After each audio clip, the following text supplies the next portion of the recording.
Praise the Lord. May God bless everyone in Jesus' name. Amen. The 2 books I came with, I have up to 7 books. But these 2 I came with, you need to have. This is the book that projected me to the world. The Price of Greatness. This was my first book. The first book I ever done. It projected me. A woman asked me, what did you write in the book that my daughter read it and began to cry? If you can pick them, you'll be very happy. If you have anybody, I was in Abakaliki, one mama says she wants 20 copies for her children and others. Pick the book. This is another nugget. Anyone that have read this book, don't die in your training depot. There is hope for you. Sometimes you will sit or live with somebody, you may not know that he is passing through a training from God. His institution is everywhere. God can start training you in your company, in your workshop. Nobody will know. Sometimes he will pass you through God. Possible. Sometimes people that know you very well will begin to say, maybe he has sinned. God is preparing you for something greater so that when he will position you, you will be confident. It will be a tragedy for anybody to die where he is prepared to be suffered. If a company starts sending you on the course on training, it means they have plans to promote you. And it will be a tragedy for somebody to die at that point where your company is preparing you. Because after training you, they will position you somewhere where they will benefit of that. Don't die in the training depot. Amen.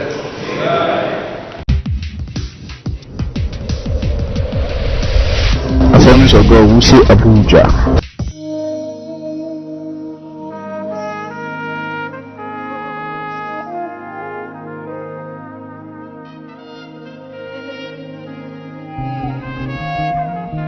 Miracle worker. This morning, I'm going to speak on service. Service. Pathway to greatness.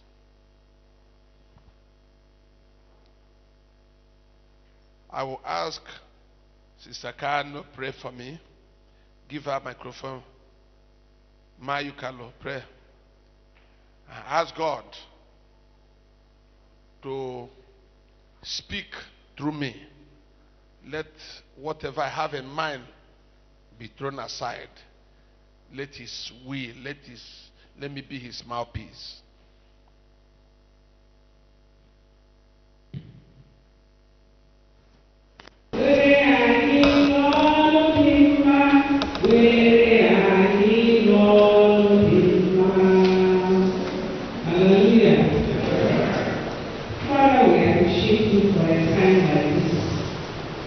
We adore you for this day. Before we even said Jehovah, you know that today we come to this place.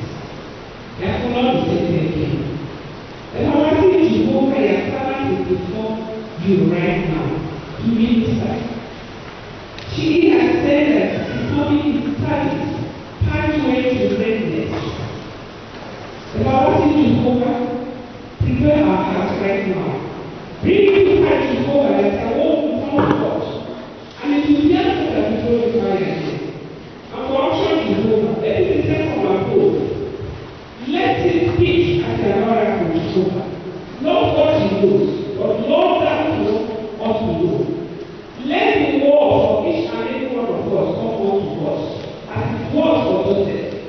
Let it come to pass that at the end of this meeting, you have a cause to glorify your name. For in Jesus' name we pray. Amen. If you're here this morning You don't have desire to be big. You don't have desire to be a great blessing. I want you to change your mind. Let me tell you, I repented in a community where in every compound there is an idol. And our community didn't want Assemblies of God Church. In my community, we have only one church in those days. And there was no difference between the Amala, the tradition, and that church. So the community liked it. So when Assemblies of God came with light, they resisted those who brought the gospel. They humiliated them. They did a lot to make sure that the word of God did not penetrate my community. During any festival, they will confiscate the properties of those elderly ones. Sometimes they remove their door. Sometimes they remove their door. I was not told. I was there. I repented while I was in the primary school. Throughout 60s, after the war in the 70s, the thing continued. Until God blessed one young man among us. I don't know whether he cried. I don't know the sacrifices he made. He was a worker in a company. And he later was asked to go and represent his company overseas. He refused. He lived in Port Harcourt. I won't mention his name. He was known. The Lord blessed him that almost in the 70s, even when I went to the Bible college, we were in the court with the community. They will sometimes get some of our young boys, lie them down, flog them. But that brother, he doesn't ride big car. He doesn't wear big clothes. We didn't know that he has been so blessed that the commissioner of police, when we were in Imo State, know him, and the army commander know him. One day he came to our community with two police van, big van. They started arrest. Until the two vans filled, they carried them to Owerri. Because all the years they were doing those things, nobody know anybody. Nobody has any money. So the traditional ruler of my community stopped and said that these church people, they are our relations. The community they are the same. Why? But all the years he never remembered what he said, that we are one. He never remembered. Until God raised a man. I pray that God will raise you. Yes. From that day, they called for a meeting and agreed that since that time till today, nobody insults church person in my community. Because somebody was blessed. And I want to tell you, among things that attract a blessing, there is nothing that attracts a blessing faster than service. Are you hearing me? There is nothing that attracts upliftment quicker than service. If you have two persons serving you, one is from your place, one is from another place, any of them that serve you well is the one you bring closer and send for an errand. Am I right? Sometimes you see some women, when they have a girl that is serving them well, if they send that girl on errand and she's going, they say, don't mind. When you were married, you see what they do. The girl will not hear it. Within themselves, they begin to say, people will think you are my daughter. Because they are satisfied, they are happy, they want to reward, they want to reward, they want to show that they are pleased. That's why they're saying so. Service, pathway to greatness. If you have not dreamt of greatness, dream it. Brother, sister, the world is sweet. Until your condition change, you will not know. Living on this planet is sweet, but you will not know until your condition, until the Lord visit you and rewrite your history.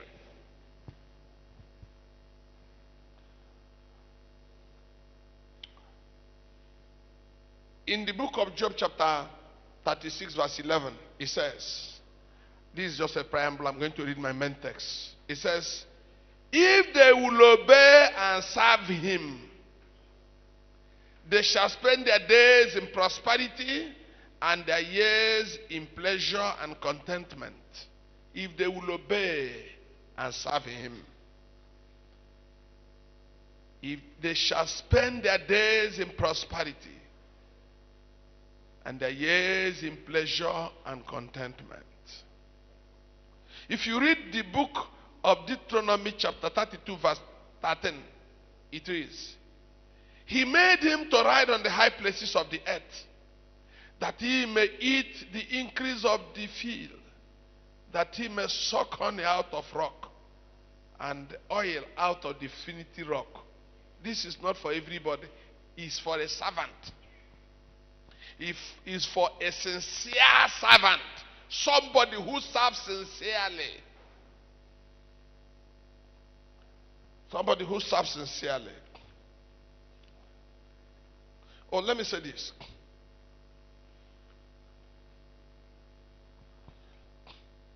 If nothing is too big, if nothing is too much for you to do for God, nothing will be too much for God to do for you. If nothing is too much for you to do for God, nothing will be too much for God to do for you. Because when nothing is too much for you to do for God, nothing will be too much for God to do for you. If God can count on your submission, you can count on his provision. If God make a demand from you and you submitted, if God can count on your submission, you can count on his provision. If God cannot place a demand on you, you cannot access his supplies. If God cannot place a demand on you, you cannot access his supplies. If your relationship with God does not cost you, it will not profit you. Because whatever is without much cost is without profit. Service. Service. Sometimes God places a demand on individual, on his children. When God was speaking through his apostle, Apostle Paul, in a local church, he made a mention of one brother. In Colossians chapter 4, he made a mention, in verse 17, he made a mention of one brother. He said, thou brother Archippus. He said, thou brother Archippus. He said, make sure you fulfill the ministry, the task, the assignment which God has given to you. Sometimes God make a demand on an in a church.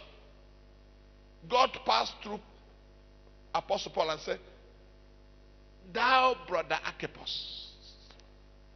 So make sure, be sure that assignment, that task, that very thing God wants you to do, he said, make sure nothing discourages you from doing it.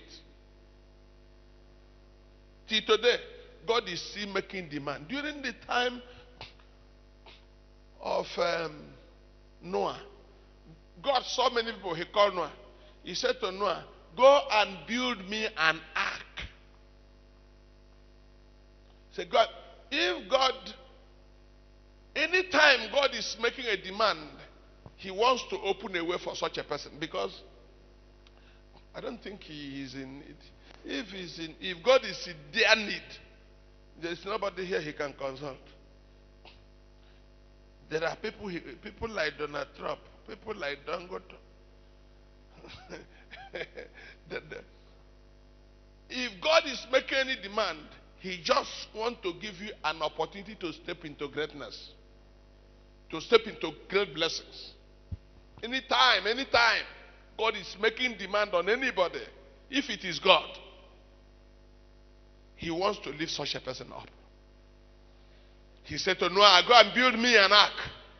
And Noah built an ark. And people laughed at him because it cost him so much. If somebody is building a ship in Abuja, will you not think that person is mad? Because there is no sea here. But on a dry ground, he built it. Sometimes doing the will of God, you look crazy. Doing the will of God, the person that wants to do the will of God, sometimes you look crazy, you are misunderstood by those close to you. Noah built an ark on a dry ground, on a place like Abuja. If it were in the Lagos, we can say they can tow it to the high sea. But here in Abuja, there is no river. Talk about it. But he built an ark. God has a purpose. And when it was time, traditional stories said that they used that place as a refuge dump. But at the time, God asked him to go and clean it up. That he should bring his family, bring every other creature, and fill the ark. God himself shut the ark and locked it. And opened the fountains of water from every corner of the earth. And opened the windows of heaven. And the rain began to come. Water began to come. Until that ark was lifted. When the whole earth was submerged, it was that ark that saved Noah. It was that service he rendered that sustained him and his family. Service. Pathway to greatness. Service. I want us to read from the book of Genesis 24. That's my main text. Genesis 24. From verse 17. Genesis. This is a story about when Abraham became old. He sent his general manager, his chief servant, called Eliezer. Say, go back. Go to my own country. Go to my own land, to Mesopotamia. And marry for my only son Isaac. And when Eliezer, he told Eliezer, he said, put your hands on my laps and swear, even if I die, that you must go to Mesopotamia and marry for my son. And Eliezer noticed it was a serious matter. It was not long. He gathered material, gathered wealth, took about 10 camels loaded with choice gifts, and set up to go to Mesopotamia. Along the way, he didn't know how he could get the right person to marry for Isaac. Along the way, he came down from the camel and lifted up his hands and said, oh, the God of my father Abraham, as I'm going to Mesopotamia, oh God, at the city gate, let me find a girl who is coming from the well to draw water. I will ask her to give me water to drink. May she never ask me for cup. May she bring that her pitcher and put it in my hand. I'll put my mouth in that pitcher and drink. And I will know that is the person you have probably. And as I will be drinking, let the girl on her own ask me, can I give this camel's water to drink?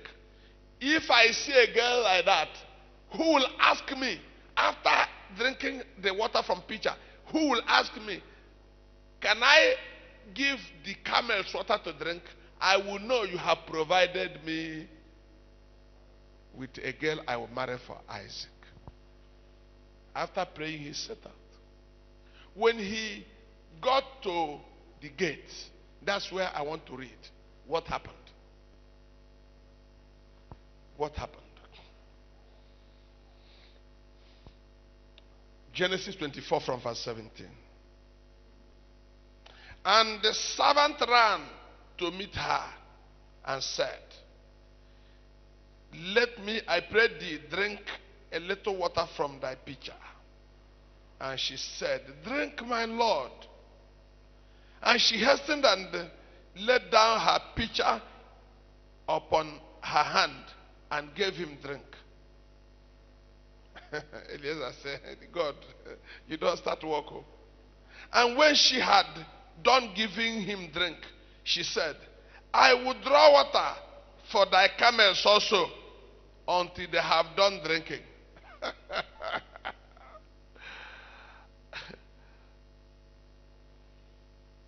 And she hastened and emptied her pitcher into the trough and ran again unto the well and draw water and draw for all the camels. And the man wondering at her held his peace to wait whether the Lord had made his journey prosperous or not. And it came to pass, as the camels had done drinking, that the man took a golden earring of a half shekel weight and the 2 bracelets for her hands, and took 10 shekel weight of gold, and said, whose daughter art thou?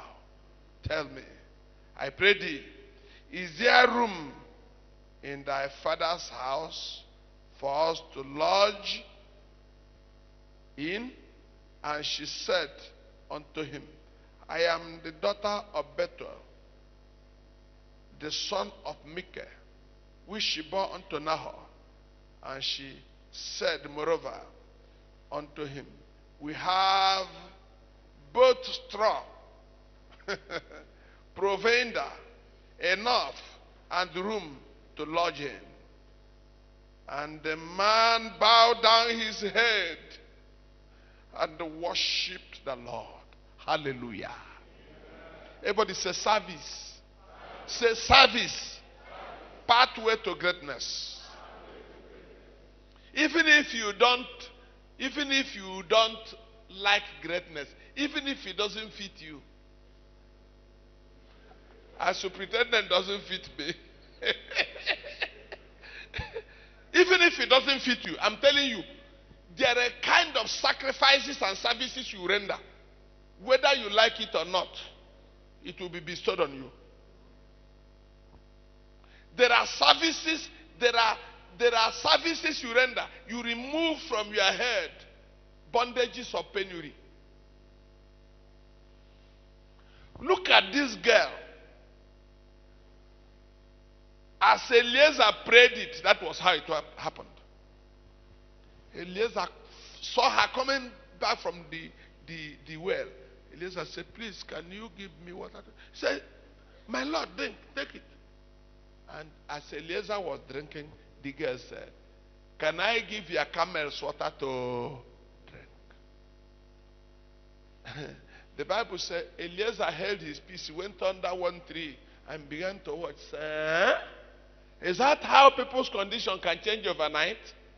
Does it mean that this is the girl that has won the jackpot? The girl that is going to inherit my master's wealth?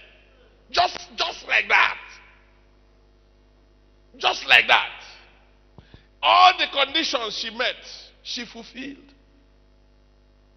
She will run to the well and draw water and pour it to the container. The camels, to give camels water is not an easy task. But she draw water for the whole 10 camels until they were done drinking. She went and fetched water and was about to go.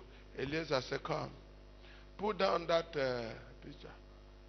Eliezer climbed one camel and brought the zip of one bag and brought out golden rings and put on her neck and put on her arms and asked her, whose daughter are you? Can you tell me? She said, I'm the daughter of Mecca. Who is she born to now? Eliezer asked, in your father's house, do I have a place where I will offload all these things? All this, do you have a place where I will offload all these things and where I will sleep? The girl said, yes. Not only that, we have straw. We have what the camels will eat. See a big heart. See a servant. See a sincere servant. See a willing servant. See somebody whose life is to serve. How can you be small? And the girl, Eliezer said, yeah, go move. As she moved, the 10 camels followed her. Can you imagine? A girl that went to draw water. Now 10 camels. Can you imagine a young man who is going? And 10 jeeps follow her. People will come out and begin to say, what kind of a person is this? Or any compound they reach, people will rush out to see a girl carrying water. 10 camels follow her until they got to their own compound. If people rushed out, the girl went to their house and told the father. The camels stood. The father came out and asked Eliezer, please, may I know who you are? Eliezer said, I am the general manager of a man called Abraham. My master is thinkly rich. He has a son. His only son has asked me to go back to his own community and marry for that his son. The father of this guy asked, you said the name of that your master is, he said Abraham. The man said, God is wonderful. The compound where you have stepped in, this is Abraham's compound. The God have led you aright. I can't resist the leading of the Almighty. Listen. If you are a servant, if you have heart of service, God will always direct your footsteps. I'm telling you. If you believe and know that God has called you for a purpose, there is a task, there is a program God has brought you to fulfill among his people, he will direct your footsteps. And from that evening, Eliezer began to settle the customary things. By this next morning, the women of the community came out and said to Eliezer, settle us. Eliezer settled them. And Eliezer gave them one bag full of fine linens, good dressing. Ask them to go and decorate that girl. They went and decorated the girl. By then, Eliezer had decorated one camel.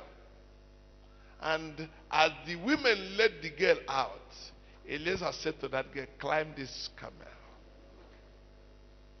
Climb this camel. The camel she gave water yesterday is now the camel that is taking her to her place of destiny. Service. The camel she gave water yesterday, unknowingly what it will result to is the camel are taking her to a place where her name be immortalized forever.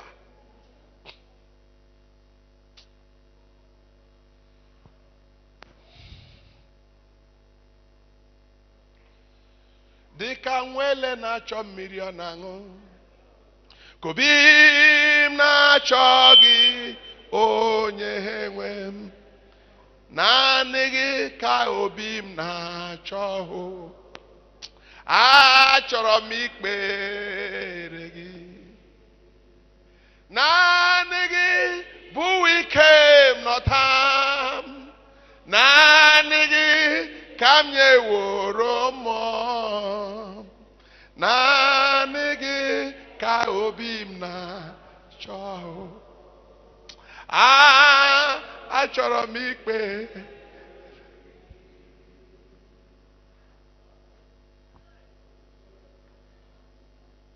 Anytime God is making a demand, He wants to shower His blessings.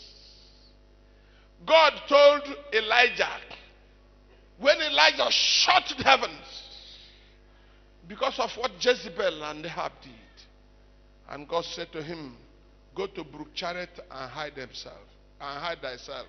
I will send the reverends to bring you food 2 times a day. I will allow the brook there to remain. It will not get dry. You will drink from that. Go and hide yourself there. Elijah went. One day, after a long time, one day the bird that brings the food didn't come. Elijah began to wonder, what is happening? What is happening? I know God cannot forget me. Isiaku, has he been overthrown? He began to wonder. God that kept his words. By the next morning, the brook dried. Elijah began to lament and ask God, what is wrong? God said, heavens had a meeting yesterday. And there is a woman in Zarephath. Heaven wants to bless and change her condition. But we didn't see anything to hold as a point of contact. We want you to move to Zarephath. If that woman will see you and play a part and recognize and give you the little she has, then heaven will give her the great things heaven has for her. If she will be obedient to serve you, if that woman be very careful to notice that this man is a man of God and serve him, we'll release our gifts, we'll release our promotion, we'll release what heaven has for her. Elijah said, okay. He moved to Zarephath. On getting to Zarephath, God said, I will show you the woman. The woman was at the frontage of their house where she has a garden. Elijah said, please, madam, come. Oh, thank God she's not from this generation. Elijah said, madam, please come. Please, kindly find me a cup of water to drink, please. I'm coming from a journey. The woman said, it's okay, sir. As she was going to get the water, Elijah said, please, mommy, come back, come, I beg. If you get a house, if there is any food, please prepare. At this hard time, this hard time, if he was born in this generation, she will ask Elijah a few questions.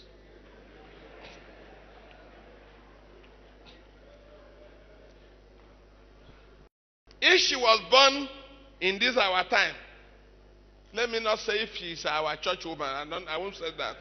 I won't say that. I won't say that. I'm not saying so. What I'm saying is, she was born in our generation, she will ask, a man like you, are you not ashamed? How can you, somebody you don't know, you ask him to give you food? Are you not ashamed?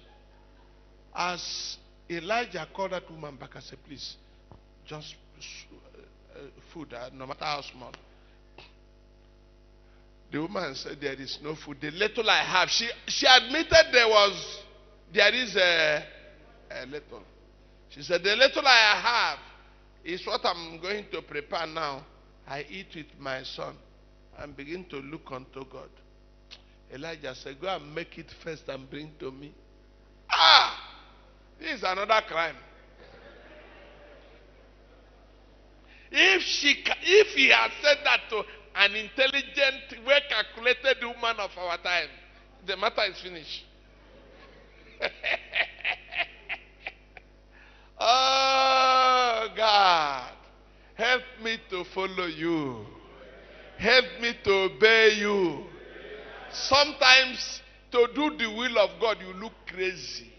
You look foolish. I'm telling you, you look foolish. And the woman said, okay.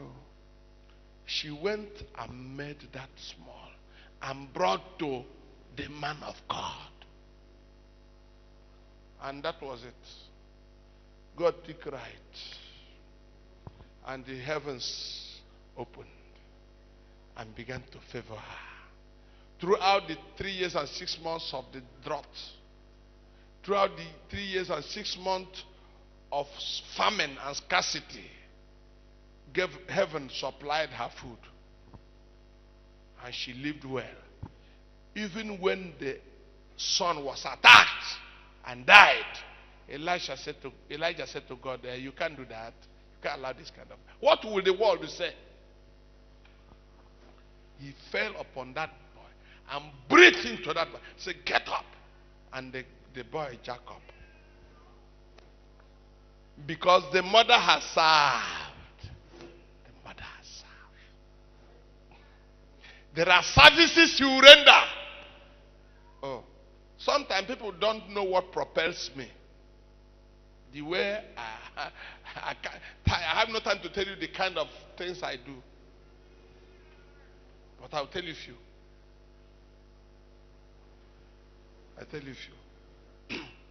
In my first year in the Bible school, I became sick. People went for study, went for lecture. I was alone in the room. For some days, God asked me to go out and look towards the chapel. I looked towards the chapel. The chapel has just dismissed. That year there was a much intake of new students in 1979. And as I came out and watched, the chapel has just dismissed. People trooped out of the chapel. People came out in large number.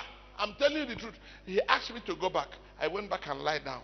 He said to me, I have seen all these people. He talked to me in my language. I said, I've seen all of them. Those who resigned from where they work.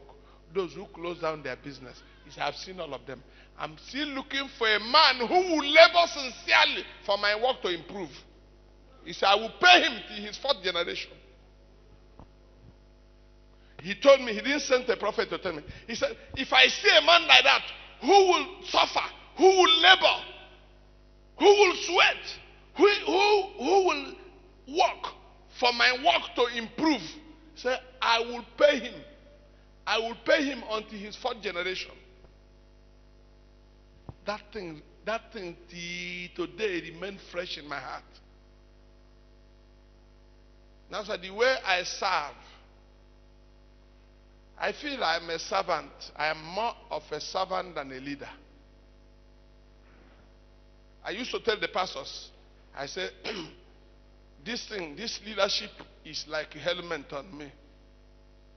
Because I am a servant. That is what I enjoy. And that is what has brought me to where I am. Do you want to attain heights? Do you want to see yourself live the kind of life and come to a level where you become a wonder to your contemporaries? You need to serve.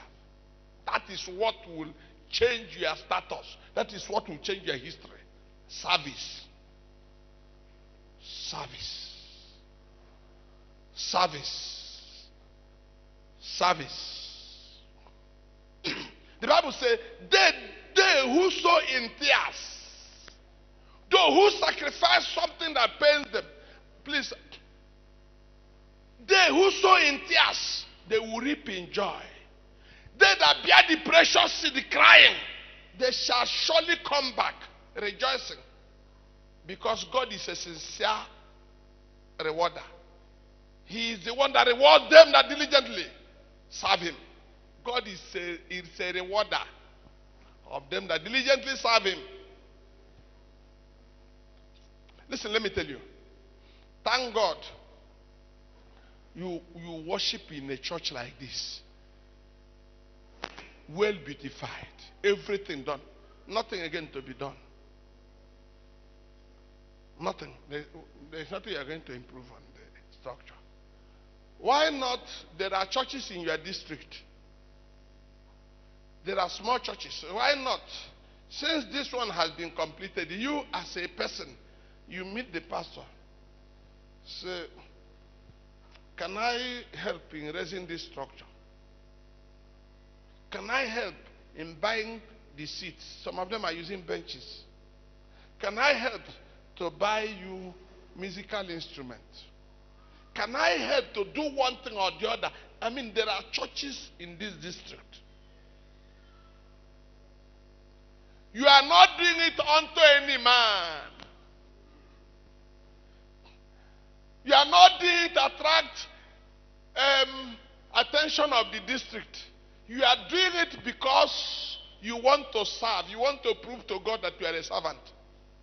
Are you hearing me? Prove to God that you are a servant.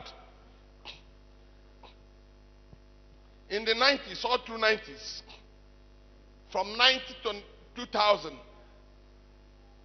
in the church I pastored, we first of all had to evangelistic team after we completed 4. Shadments into 4. Monday, one group will have a place where they will mount equipment and preach from Monday to Wednesday. And that group will be there. And that group will be there. And that group will be there. The whole of the vicinity, the whole of the communities around us. By Thursday, another group will take over from them in the 4 points. And the people were coming. People were coming. That's why when it was no more easy for me to visit, we began to run house fellowship. That time we had 60 centers. I don't want to talk on the negative because the district suspected that I was going to secede. That was why I was running such a big program. We were running crusades. We were running banquets. We were doing so many things in so many places. And God began to bless us. And our name began to make wave. There are work. If you look around, there are things to do for the kingdom. There are things to do to improve the kingdom. Some of us do not know that prayer and fasting only may not put that kind of money you are looking for into your hand. If it is not in your heart to labor for the kingdom, if it is not in your heart to labor for the kingdom, those big things you dream will not come into your hand. If it is in your heart, God will put it, he will put the substance, he will put the answer in your hand. If it is in your heart to labor, to improve, to work, to invest for the kingdom, God will put the substance in your hand. It becomes a wonder to you how he does it. Service. Sometimes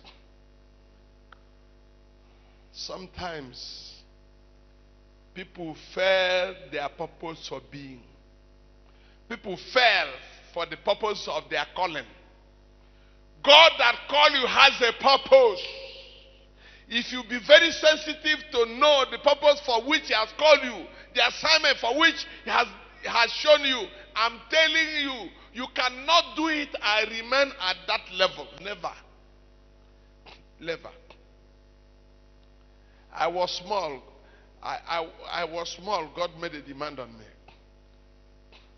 After the war, after 1970, throughout 1970, our father pastored us. I was his state president. 1971 to Ibadan. I lived in Ibadan.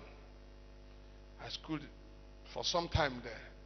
When they said this church of a church, my relations, they said this church is too much. When you are coming back, I used to worship at Mokola. From Challenge, I take 3 buses before I get to Mokola. They say it's too much. Too much. You know, our father at Kashibu, I was under him until General Council took him. Reverend Dogo came. I was in Mokola. If you were there. They say, when I begin to sing, I'm coming back from church, I sing like a madman, they are ashamed of me. I pleaded with them, they said no. I left Ibadan to Aba. I went and lived in Aba. I met with our brethren, those who we worship with before the war. They helped me. I began to do small business, and God blessed me. By 1974, I bought ladies rally bicycle. Well, some of you have never lived in a community or where those things are seen as something. In a better time, in any compound you live, you buy ladies rally. That was what it was in vogue. And that ladies rally, if you are riding it, it will be making come, because it has a gear. It is called gear cycle. I went and bought it. December, I carry it home. On Sunday, I dress up. My mate never put on coat that time. I put my long sleeve with cufflinks with my entire. I rode to the church. I unpacked it. By then, my mates were still in the. Some of them were in the teacher training college. Since I'm no more schooling, they saw me. They know that something else has happened, and the Lord has visited me. That put level. And that distinguished me. Yes. You cannot believe me. That same December, I was my place after Bende. You get my community. In my place, there's a place called Umuhu Junction. The junction that goes. I saw 2 pastors standing there. God said, the other man, go and give him that bicycle. I said, the blood of Jesus. The only thing that has put me ahead of my mates, when they see me, they know that God has led these assemblies of God boys. I said, this is not God. It can't be God. It can't be God. I ran, I went and parked that bicycle in the house. I said, this cannot be God. How can God? The only thing that has made me big. I said, no. Brethren, thought filled my mind. I said, what if I give this bicycle to somebody, my relation come and hold me and tie me rope and say I have run mad? They will go and collect the bicycle back. I said, I can't do that. In the night, I was still worried. The next day, I was still worried. After 2 days, I said, no. I rode that bicycle to Mu. I went to look for that pastor. I saw him. I don't have the heart to give him that bicycle. Don't have the heart. I said, sir, I'm the owner of this bicycle. This is the receipt. Keep it for me. Keep it for me. Keep it for me. If you please, sir, if you want to go to fellowship, because fellowship we used to say you can ride it to meeting, but when you come back, you keep it for me. Because I don't have the heart. I don't have the heart. When I was going back, trekking back to my village, 3.5 miles, I felt peace. It was like cold water was poured on me. I mean, I felt peace in my heart. I went home early in the morning, 5 o'clock. I have gathered my bag, follow early morning motor so that nobody will ask me about a bicycle. I've gone.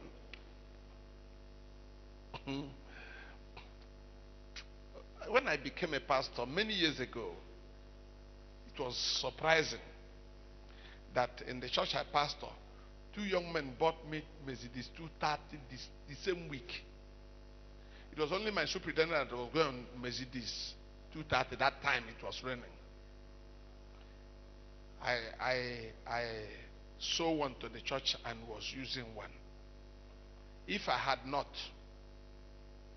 give that bicycle out, let me tell you something.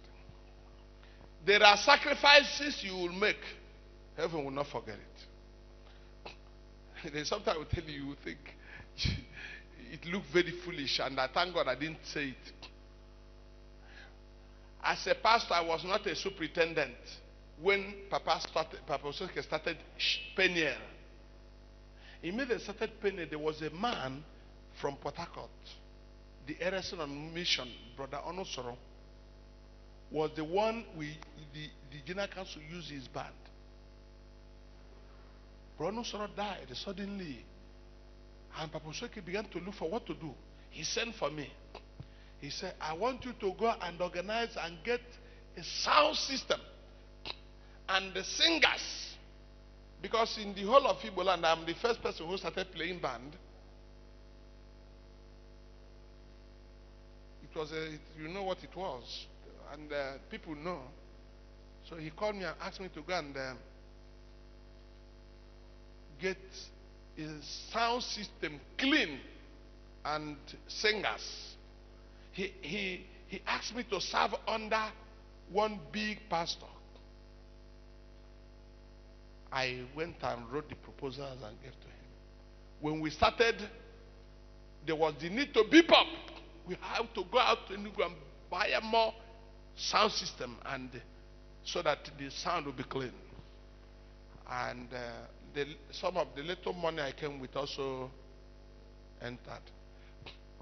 At the end of the Peniel, I wrote our expenses and submitted to that big pastor. He said I should serve under.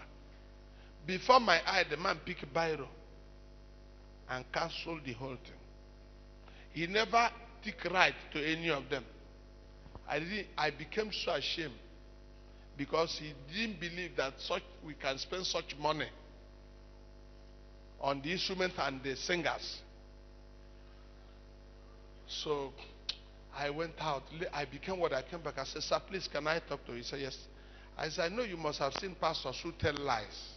I'm not a monk. What I gave to you is what we spent. I walk out. I didn't tell anybody. But I felt very bad. My own money that went in, he didn't consider it. He didn't believe me. I went home. Within 1 month, we were in the deacon board. A deacon said, before he didn't, I don't know why he didn't call me and tell me. He said, Pastor, I dreamed a dream about you. Before the deacons, I said, what is it? He said he was in the dream. Somebody called his line in the dream. That he picked the phone and said, hello. That's the person said, who is holding that line? I said, it's my phone. Who is asking me that? In the dream, he said, the man said, I am Reverend Charles Osueke. In the dream, he said, go and tell Emeaba that I will give him back that money. Brother, I became afraid. You are sitting before a great spirit. I became afraid. I said, was it because I was not happy? Was it because I was not pleased? I was not happy. The way the man treated me and never asked me how they will give me back that money. The whole general council. The next time they called for Peniel, they said, if you all the time, Papa Osoke, if you have the program, you see Reverend Emeaba, equipment and music, all through. So when they asked me to bring a proposal, I said no problem. The equipment should be coming. I went to a bar and make arrangement. Every Peniel, they will come and put the instrument, test it, 2 days to the Peniel. We never fall short of, the sound was always clean. All the musicians that come to Peniel, I bring them. Colinius, all of them. Some of them, I paid them, the group, 50,000 a day. All through Papa Sweke's time, I sponsored the Peniel. I never told anybody. I was not a superintendent. I paid for it. If we enter the year like this, I begin to save. All through till he retire. I didn't tell anybody. When he retired, the man who took over from him, the suspended one, came up. He went and brought his Lanyamele from Aba.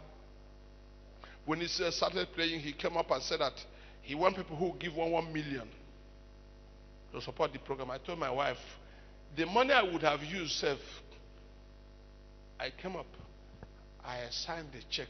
I wrote a promissory note of 1 million. I went home and began to organize. I paid them that 1 million. Sometimes there are sacrifices you make. You don't know how God feel about it. You don't know. People still wonder, why must I be a superintendent? Why must I be an EC member? I cannot see the work of God anywhere, and I think somebody else should do it. I want to appeal to you this morning. Look around. Take up a project for God anywhere. Take up a project anywhere. And sponsor it, do it. Forget it. Not when you are in need, you join Tare Night, the prayer warriors. Jehovah, shake. Look at things that attract blessing, you leave it. You want to conjure God. God say, did he forget before? He didn't forget. There are things that you will do. The reward will come in thousands and in millions. Are you hearing me? One thing that pained me, sometimes God will see a wealthy person, woman who is living well. He will leave a woman who is living and begin to make a demand from a widow. Sometimes God will see a man that is working. He will leave a man that is working and begin to make a demand from an applicant. Why? Because he wants to open a door that will never be closed. Because he wants to wipe your tears. He wants to rewrite your history. He wants to do what no man can do.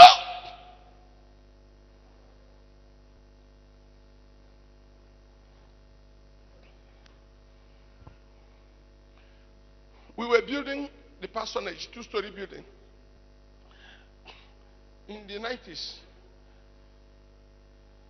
During the December, we went to cast the second deck. They have put up the planks and everything, the iron, just to cast it. It was time to go for December, and the Hamatan was coming. I was disturbed.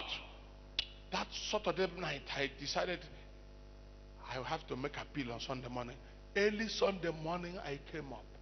I said, brethren, I've decided not to go home on December until this deck is cast. Please help us. Please just help us. The workers will be here, and this work will be done. People began to donate. There was a girl who was doing a miniature job. I told you people that kind of work you'll be doing, it will not be enough to take care of you. It can't be enough for house rent. It cannot be enough for transport. You still depend on your brother or your parents. That is Anube Kiba. That's the kind of job that girl was doing. But that month, she bought a very nice ladies' slippers. When people were putting the money, God said, remove that slippers, go and put it there. She said, no. Will I go home barefooted? She was the one who told us this story. She said, will I go home barefooted? God said, go and put it there. She said, no. What will people say? Would they not say I'm mad? When I be taking home barefooted? She said, no.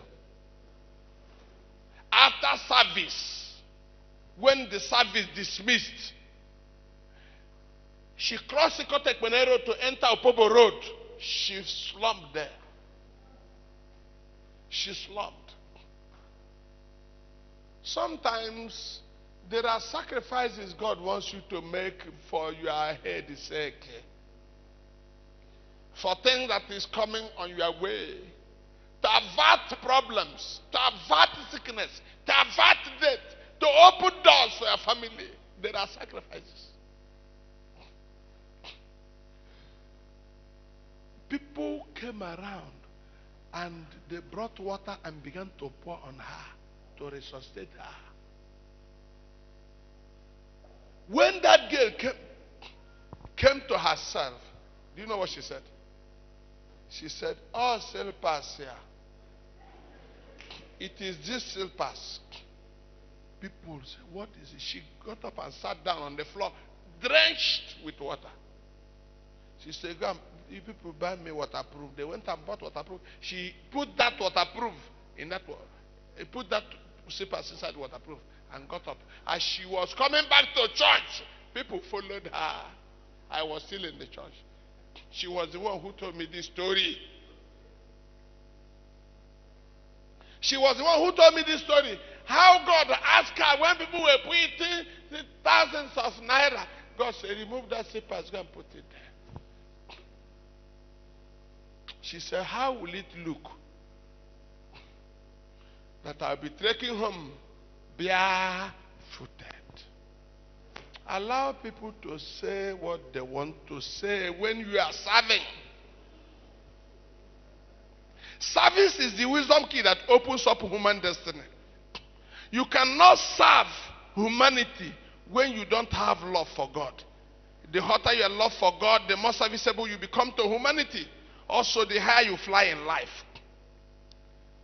Responsibility is the price of greatness. If you refuse to serve, you have refused greatness. If you refuse, some of you here, from January to December, you sit down here. You are not in the choir. You are not a men's officer. You are not a YS officer. You are not a WM officer. You are not a Sunday school teacher. You are not a Sunday school secretary. In none of the colony on Sunday, come and sit down.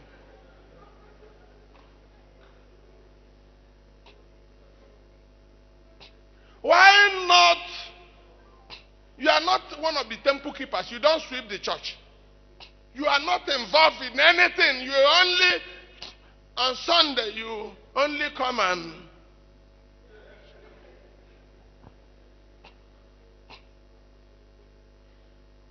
even the man of God. Has there been any man of God here you become a blessing to? Is there any child of any pastor you sponsor? Has any pastor's wife tie you a wrapper or wear your cloth? Has any pastor rode on your car? What are you talking? These are what other people do. But we stand, we clap and when we get to heaven, what are you going to heaven to do? Heaven. He said, when you get to heaven, you do and do it. It is what you do on earth that you will receive the reward in. Oh, let us change. Let us think about what we will do that can attract God's favor.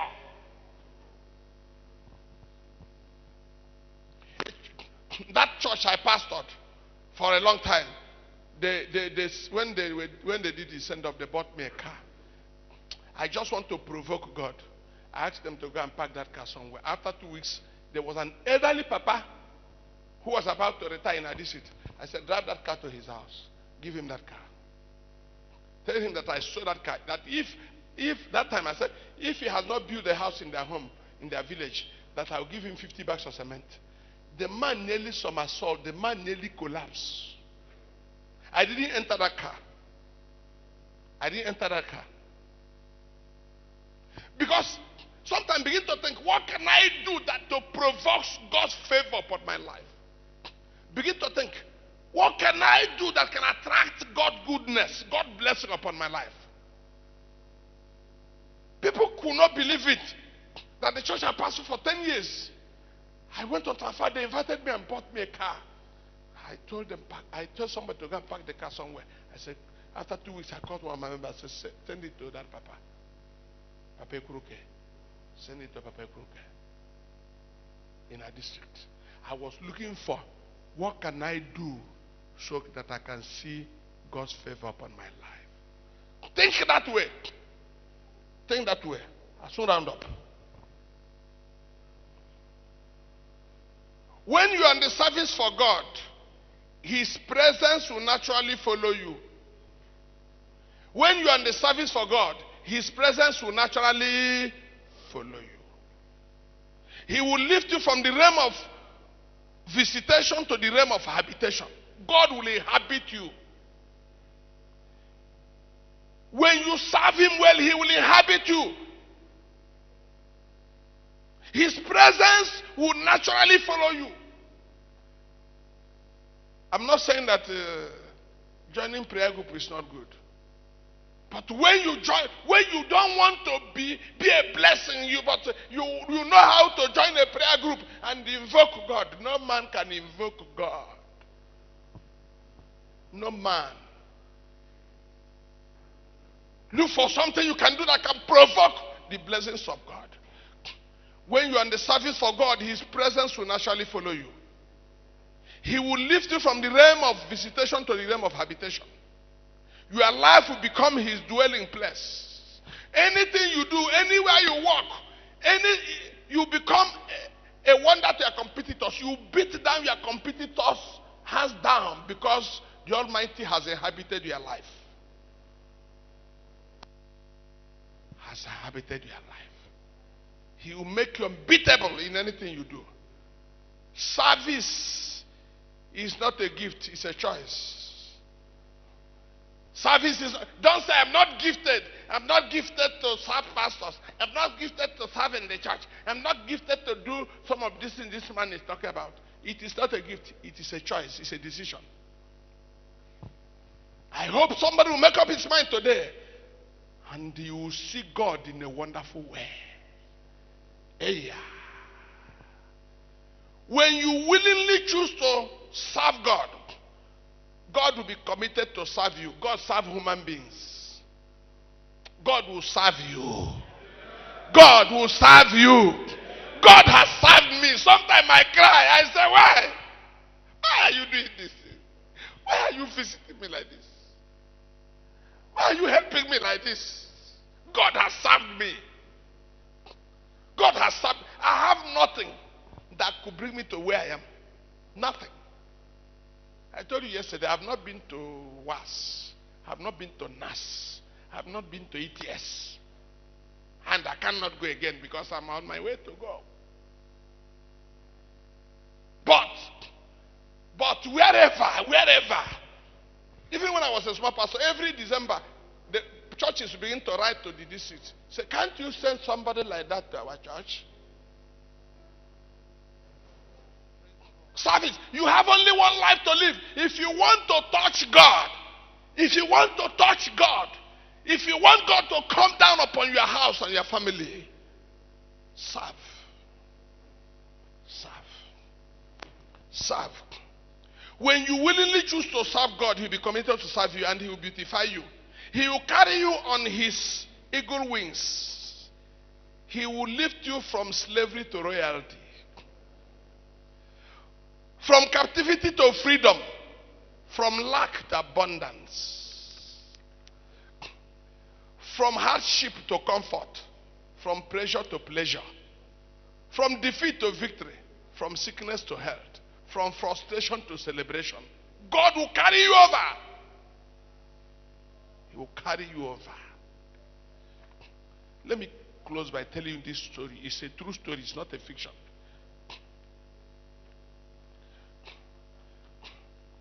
A church was building a house. At a time, their money finished. They began to plan on when to raise money again for that house. I'm telling you the true story, it's not a fiction. So one day, one young man, the Lord appeared to him in the dream and asked him to go and start that house again. He accepted. He accepted. When he went to his shop, he saw that there are supplies he's going to make. He began to make those supplies. And when that work delayed the more, God appeared to another young man in that same church.